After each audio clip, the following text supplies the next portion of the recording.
విపక్షాల ఆందోళనతో అసెంబ్లీ సమావేశాలు హీటెక్కాయి. లగచర్ల లడాయితో తెలంగాణ అసెంబ్లీ సెషన్స్ షేక్ అయ్యాయి.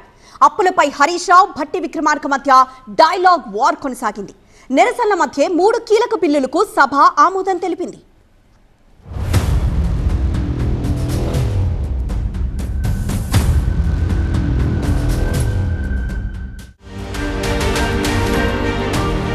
లగచర్ల రైతుకు సంకెళ్లు వేయడాన్ని నిరసిస్తూ బీఆర్ఎస్ సభ్యులు నల్ల చొక్కాలతో అసెంబ్లీకి వచ్చారు. చేతికి సంకెళ్లు వేసుకుని నిరసన తెలిపారు. అసెంబ్లీలో కూడా లగచర్ల ఘటనపై చర్చకు పట్టుబట్టారు బీఆర్ఎస్ సభ్యులు. ప్రభుత్వ వ్యతిరేక నినాదాలతో సభలో దుమారం రేపారు. అరెస్టైన లగచర్ల రైతులను విడుదల చేయాలని డిమాండ్ చేశారు. బీఆర్ఎస్ తీరుపై మంత్రులు తీవ్ర అభ్యంతరం వ్యక్తం చేశారు.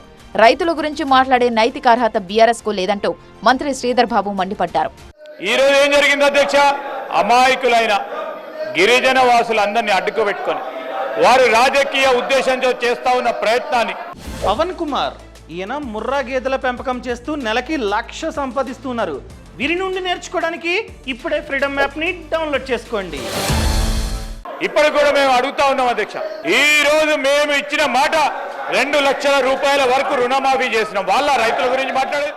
బీఆర్ఎస్ హయాంలోనే ఎంతో మంది రైతులకు బేడీలు వేశారన్నారు మంత్రి సీతక్క. లగచర్ల ఘటనలో అధికారులను సస్పెండ్ చేశామన్నారు. మొన్న లగచర్లలో జరిగిన దాని విషయంలో దృష్టికి రాగానే సీఎం గారు వెంటనే సంబంధిత అధికారులను కూడా సస్పెండ్ చేయడం జరిగింది.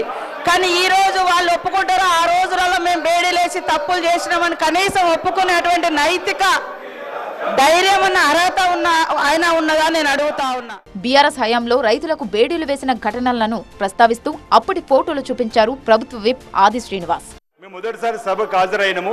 ఒక్కసారి చూడండి అధ్యక్ష, ఆనాడు ఖమ్మము, అదేవిధంగా పోడు కేసులో జైలుకి వెళ్ళినటువంటి మహిళలకు సంబంధించినటువంటి అంశం కానీ, ఈరోజు పోడు కేసులో జైలుకి వెళ్ళినటువంటి మహిళలకు సంబంధించి ఈరోజు నేను ఒక్కటి చెప్పదలుచుకున్న అధ్యక్ష, ఇది వాళ్ళు లగచర్ల ఘటనకు సంబంధించి ఇప్పుడు చూపిస్తుందని తప్పుపడతా ఉన్నాం.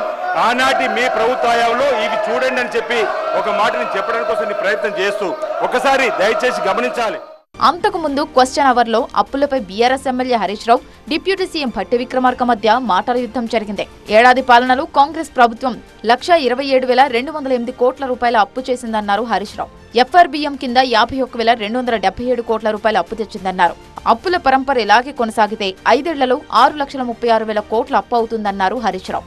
ఏమైంది? ఏడాది అయింది. హామీలు ఎప్పుడు అమలు చేస్తారంటే అప్పుల పేరు చెప్పి తప్పించుకునేటువంటి ప్రయత్నం చేస్తున్నారు. ఒక అబద్ధాన్ని 100 సార్లు చెప్తే నిజమైతే అనే విధంగా గోబల్స్ ప్రచారం చేస్తూ ఉన్నారు. అందుకే ఈ శాసనసభ వేదికగా సభ్యులకు, రాష్ట్ర ప్రజలకు కూడా ఈ 7 లక్షల కోట్ల అప్పు అని కాంగ్రెస్ పార్టీ చేస్తున్న ప్రచారం తప్పు అని ఈ సభ ద్వారా రాష్ట్ర ప్రజలకు నేను తెలియజేయదలుచుకున్న అధ్యక్ష. తాము బీఆర్ఎస్ ప్రభుత్వం చేసిన అప్పులకు వడ్డీలు కడుతున్నామన్నారు డిప్యూటీ సీఎం భట్టి విక్రమార్క. ఈ విషయంపై ప్రత్యేక డిబేట్ పెడదామన్నారు. మేము రాగానే సభలో చర్చ ఉండాలనే వైట్ పేపర్ పెట్టాము. మీరు చేసిన తప్పులు అన్నింటినీ మళ్ళీ కావాలని అడుగుతుంటే మాకేం అభ్యంతరం లేదండి. మేము అసలు పూర్తిగా ఈ సభకి, రాష్ట్ర ప్రజలకి వాస్తవాలన్నీ తెలియాలనేటువంటి ఆలోచనలో స్పష్టంగా ట్రాన్స్పరెంట్గా ఉన్న గవర్నమెంట్ ఇది. ఏది దాచుకోవాలని ప్రయత్నం చేయాలి మీలాగా. సో మీరు వాళ్ళ చర్చ పెడదామన్నా ఫైన్, షార్ట్ డిస్కషన్కి వీఆర్ రెడీ. అప్పులపై ఆర్థిక మంత్రి సభను ప్రజలను తప్పుదోవ పట్టిస్తున్నారన్నారు హరీష్ రావు. వారు మాట్లాడుతూ మిత్తిల కింద కడుతున్నామని చెప్పిండ్రు. ఆర్బీఐ నివేదిక ప్రకారంగా 2,900 కోట్లు మాత్రమే మిత్తి.